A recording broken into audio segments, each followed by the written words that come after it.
Hello everyone and welcome to the CyberWire's Research Saturday, presented by Juniper Networks.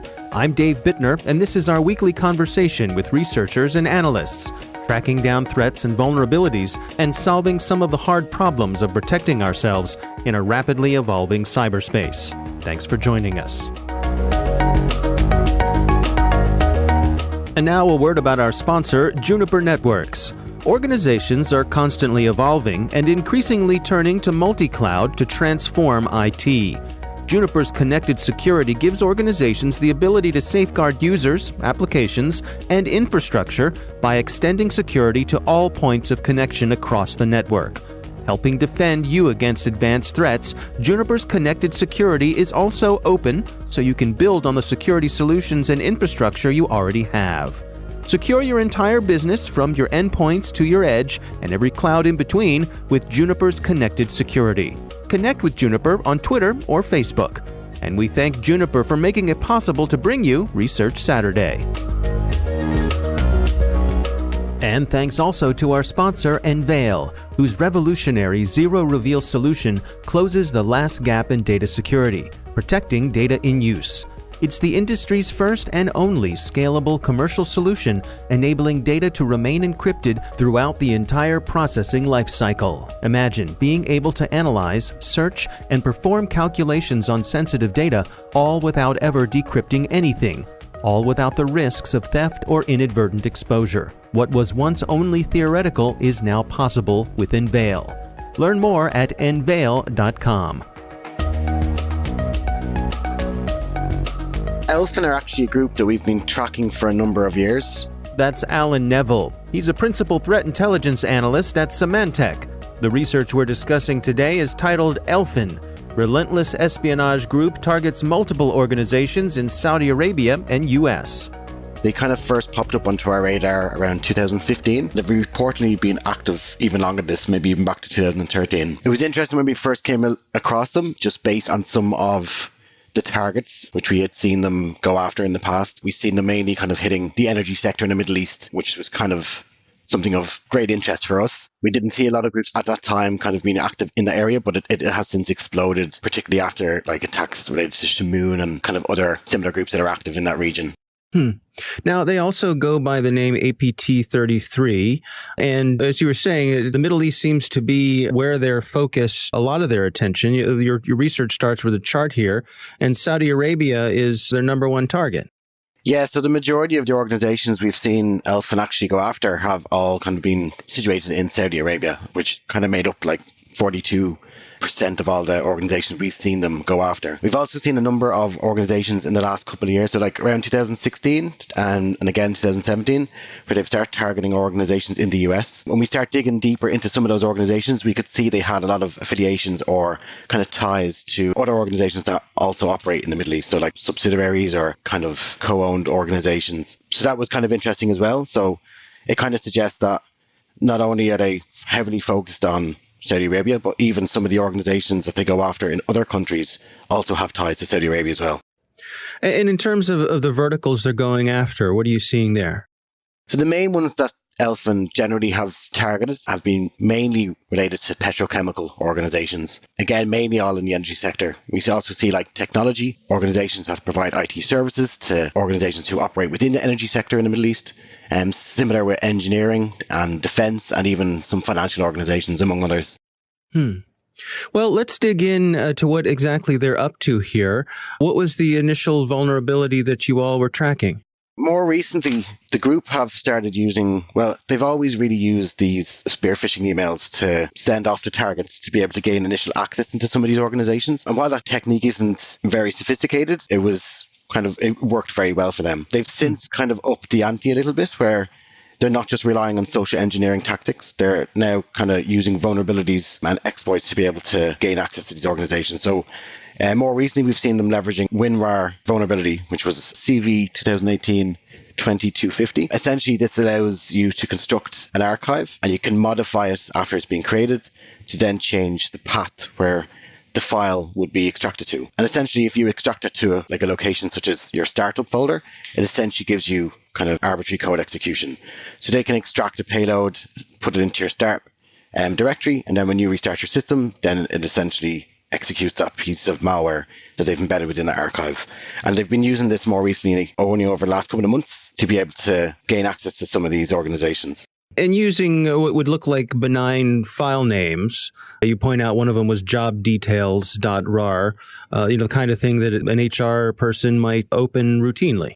Yes, traditionally what they've done and what they continue to do even now, they look at organizations similar to the organizations they want to target. So other organizations either operating within the same regions or similar regions and in the same verticals. And they'll look at those job postings that they might have on their website, and then they'll essentially set up some infrastructure and mimic those legitimate job postings. So then they'll send a spear phishing email. It'll have some information about some available job at a similar organization, at a similar role, and they'll have a link embedded within the email. So users are kind of tricked then essentially to click this link. The link is controlled by the attackers themselves, and it looks like a legitimate job posting website. And once they click on one of those roles or one of those job postings, it essentially downloads kind of like an executable HTML file. So as you view that page, it'll execute some PowerShell in the background to download a backdoor. Now, there's a possible connection here with Shamoon. Yeah, so Shamoon were a group that, again, have been heavily targeting kind of the energy sector in the Middle East. They kind of first popped up around 2012, and they have basically destructive capabilities. They use wiping malware to wipe systems and basically stop operations for these organizations. Back in 2012, they had wiped over, I think, 30,000 machines at that time, and they had planted images of a burning US flag. And that kind of spoke to their intentions as such. They struck again in the same year at a later stage, and it was clear from some of the tools they were using and how they moved across the network before they found the systems of interest to wipe. And they had clear knowledge and kind of understanding of the network itself. They even had some of the credentials that were hard-coded into the malware itself. So it was able to wipe these systems very effectively and spread very quickly. What we've seen is some organizations where we've seen Elfin activity, we've later seen them being hit by Shamoon. It kind of raised the question was, is there any connections between the group? Perhaps Elfin are doing kind of some intelligence gathering where they're collecting credentials and then maybe sharing it with other groups such as Shamoon, where they can create malware to then run kind of disruption operations. We've only seen it in one case so far, and in other organizations where we've seen Elfin and Shamoon both active, it's essentially been quite a time difference between them. So it's not really clear if Elfin have just remained active on the network for long periods of time, collecting credentials and collecting other information, and then later shared it, or if they're actually working kind of more closely together than we realize. But that's what we've seen so far on it. Now, one of the things that you list out here in your research is the variety of tools that they use. It's quite a collection of both custom and off-the-shelf elements. Can you take us through what sort of things are they using here? Yeah, so traditionally they used to use a lot of kind of custom malware. So malware they would either build themselves for specific operations and things. We've seen kind of a change or a shift more recently where they have started using more off-the-shelf tools. So these are tools that you can download either from like GitHub repos, or they're available for download essentially, where you can then build them yourself, customize them to what you want them to do, and have them interact with whatever infrastructure you want to point it at. This is kind of a commonality that we've seen across a number of these advanced persistent threat groups. More and more of them are kind of switching over to using these freely available tools, which one makes it somewhat a little bit more difficult to track in terms of if they were using something custom. And when you see that tool pop up somewhere, you could reliably kind of attribute it to that group, or it's probably that group that have been active. Now, by switching over to these kind of more common tools, these freely available tools, it makes it a little bit more difficult to kind of separate some of the activities and attribute it back to that group for tracking purposes. It also kind of benefits them in a way where by being able to download these type of tools, they don't necessarily have to waste time on doing development. They can just grab these tools, they can just customize it to what they want, build them, and then start distributing them. What's the thread with the tools that they're using? What's the type of information they're going after? So it seems to be mainly an intelligence gathering operation. So we can see them once they get onto the networks, they'll start dumping credentials, and they'll use that information to start basically moving across the networks, basically finding information of interest. We do know that they have destructive capabilities as well. There has been malware associated with this group called Stone Drill, which essentially, again, wipes systems, similar to what we've seen with Shamoon and kind of other destructive groups. So we know they have the ability to do that, and we know they traditionally used to create their own malware as well, but essentially using these kind of off-the-shelf tools as well makes it a little bit more difficult to be able to even see what their intentions are. But it's essentially an intelligence gathering operation from the data that we can see. Well, let's walk through what happens when someone finds themselves attacked by Elfin. Take us through step by step. What occurs?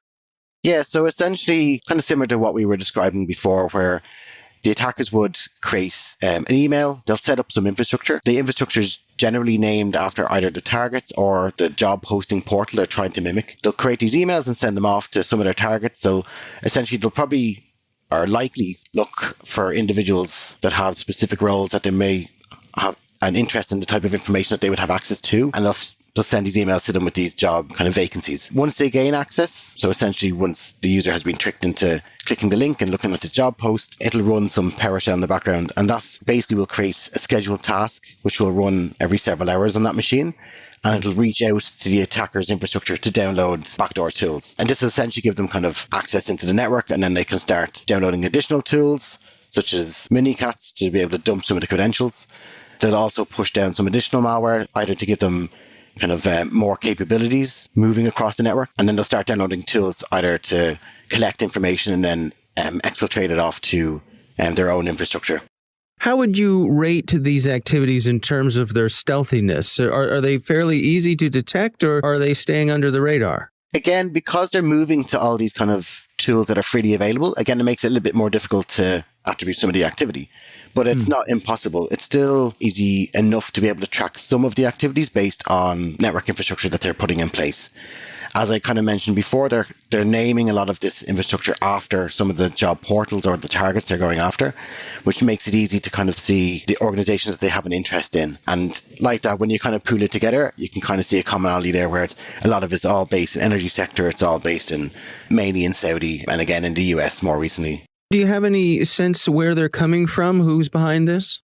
There's been lots of publications about the activities of the group themselves. There has been researchers who've come out with some bits and pieces which kind of attributes it back to some nation states or a likely nation state in the Middle Eastern region. We have seen indications there where there was, let's say, for example, when we looked at how the group actually operates. So, for example, when we see them active on a network, you can kind of map some of the timings back to kind of a standard 9 to 5, but it would all kind of sit nicely into a specific time zone that originated from that region as well. Generally, we don't really care about the attribution side. And while it kind of helps in adding some context to our investigations, our main kind of mandate has always been around protection of our customers. So while we can see some of the activities, we'll figure out the tools that they're using, what they're going after, how they're doing it, and then we'll just use that information to protect our customers. So it's not something that we need to do or put a lot of effort into to be able to kind of get a better understanding of the group and the context behind their activities. Now, in terms of protection, what are your recommendations? So recommendations are always to have your antivirus client installed, make sure it's up to date, ensure that you have the latest Windows patches applied to your system as well. But it's also very useful to have system-wide logging enabled. So if you were to see some of these, like let's say scheduled tasks being created, or you're starting to see, let's say, PowerShell commands being run on your machines that kind of look a bit suspicious, then obviously it's going to be a good indication that there's a further investigation is required. So looking at the information you've gathered here, what are the take-homes? What can people take away from this research? I suppose some of the takeaways from this research, essentially, Elfin is a very active group, particularly in the Middle Eastern region. For organizations or people who have business in that region, it's good to be well aware of the type of information that they're going after, the industries that they're targeting, so like energy, and the type of tools that they're using. And the fact that we can see them moving, or kind of this shift from custom tools into more off-the-shelf tools, it kind of gives, I suppose, credence to the fact that just by seeing some of the custom stuff, it's not necessarily just criminal activity, that it likely could be something that's related to like espionage operations or intelligence gathering. Our thanks to Alan Neville from Symantec for joining us. The research is titled Elfin. Relentless Espionage Group targets multiple organizations in Saudi Arabia and US. We'll have a link in the show notes. Thanks to Juniper Networks for sponsoring our show. You can learn more at juniper.net/security or connect with them on Twitter or Facebook. And thanks to Neville for their sponsorship. You can find out how they're closing the last gap in data security at neville.com.